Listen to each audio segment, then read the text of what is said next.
Hey everyone, I'm Jelsy. Thank you so much for being here with me today. And the season 8 finale of One Calls a Heart premiered just recently. And just a mix of emotions, right? I want to remind you to subscribe to this channel and also follow me on Instagram at iamJelsy videos. And before I continue, I just want to say huge thank you to the cast and crew of the show. They filmed season 8 in a pandemic. There were so many shows that weren't able to film, and One Calls a Heart could, taking the necessary precautions and doing everything that they needed to do to actually make this happen. I also really enjoyed so many additions this season and the storylines, and it was really a roller coaster as they promised and said, and it really had me on the edge of my seat all season. This cast is so wonderful. They always bring their A game, and this season was no exception. I mean, they gave some amazing performances. Also, it's very, very exciting that there's gonna be a season 9. It's mind-blowing if you think about it. Season 9. Almost 100 episodes. I mean, that is just amazing. Like I mentioned in this season finale, so many emotions, and Elizabeth made her choice. And you're probably asking, Jelsy, did she pick the one that she wanted? So I know that a group of people really wanted one, and then another group of people wanted the other one. And from the beginning, I tried to be neutral, but throughout the episodes, you kind of start leaning into one.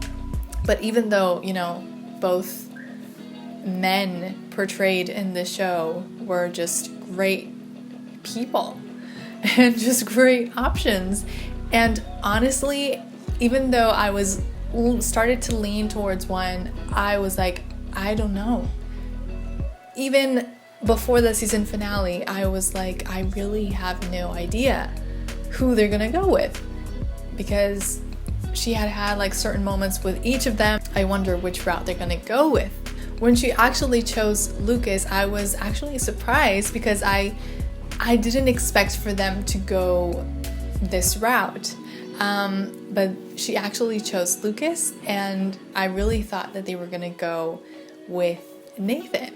But now that they've made this choice, I just really have to trust the writers and trust the showrunner and see where they're going to take this, because now we have to see how this dynamic grows. I know that it was such a difficult decision for them to make, and I know that they spent a lot of time thinking about this. I really want to now highlight their characters from Hope Valley and what I've noticed about these characters throughout the season. The Hope Valley kids, we didn't get a chance to see them much, and I totally understand in regards to COVID and all of that.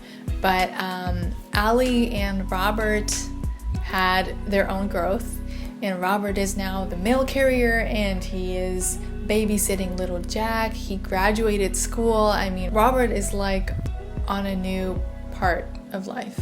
Flomo, my ladies, I mean, Florence, wow, just so much growth this season. And we see that in ways that in scenarios where earlier she would have reacted one way, and now she reacted in another calmer way. And also she got married, and she has opened her heart to love again. Also, Molly has continued, to be there for Florence, and also Florence has been there for Molly. And Molly is, getting to know Bill. And, I just love Molly's character.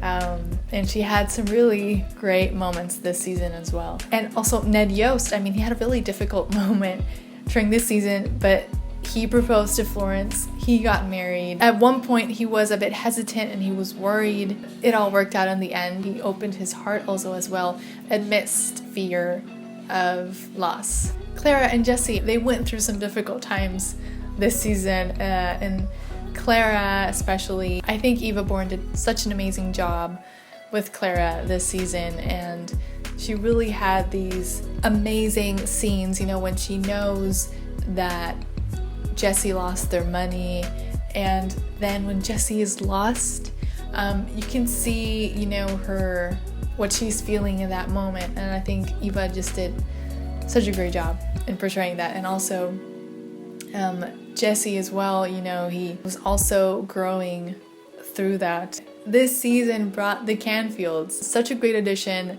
to Hope Valley. You know, Joseph and Minnie and their kids, Angela and Cooper.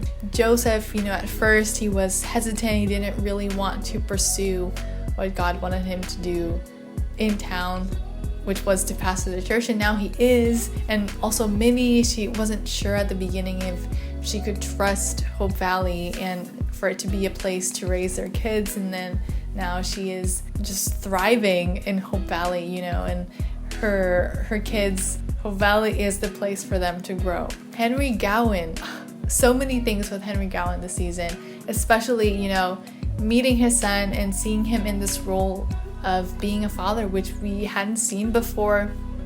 We learned that he was divorced, that he still writes to Abigail, and we've seen this different side of Gowan this season, which has been so nice to see. And Martin Cummings is such an amazing actor. Rosemary and Lee, they both have found their calling now. Throughout this season, they were trying to find, you know, their calling and what they were meant to do next, finding, you know, support in each other. I just love Pascal and Kevin's chemistry and just how they portray these characters. Faith and Carson, decision making for them, and Carson trying to decide if going to the fellowship was a good idea or not, and Faith doing what was best and what she felt was right for her and discovering that. And Carson as well. Fiona, I mean, opening up, you know, the barbershop and just being that boss lady and supporting her friends and just trying to figure out also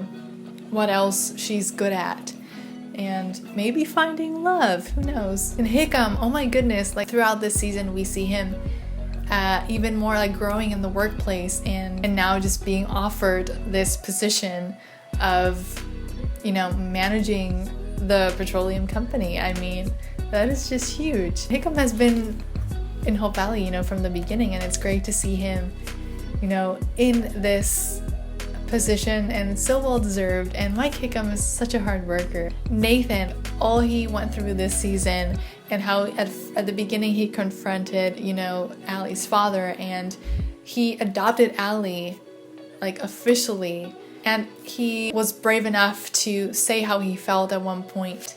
And I think that he had a lot of growth this season. And Lucas this season, you know, showing more of his emotions and what he's feeling. And we learn more about him when his mother visits and see that interaction play out and see his intentions as well as Nathan's intentions, that they were all good. And Elizabeth, she just went through different highs and lows. She admits that she handled things, but this really makes her character even more real and relatable. She just grew, you know, as a friend, in love, as a mother, as a teacher. So yeah, I'm just really thankful for the show and for the Hearties community, which is such a gift to have, and I'm just grateful to have known so many people because of it. So now all that's left to do is wait until season 9 and see just how everything is gonna go, you know, from there. And I'm looking forward to seeing, you know, what's to come now in this new chapter. And yeah, I think we should treasure that. So thank you so much for joining me today. See you on my next video. God bless.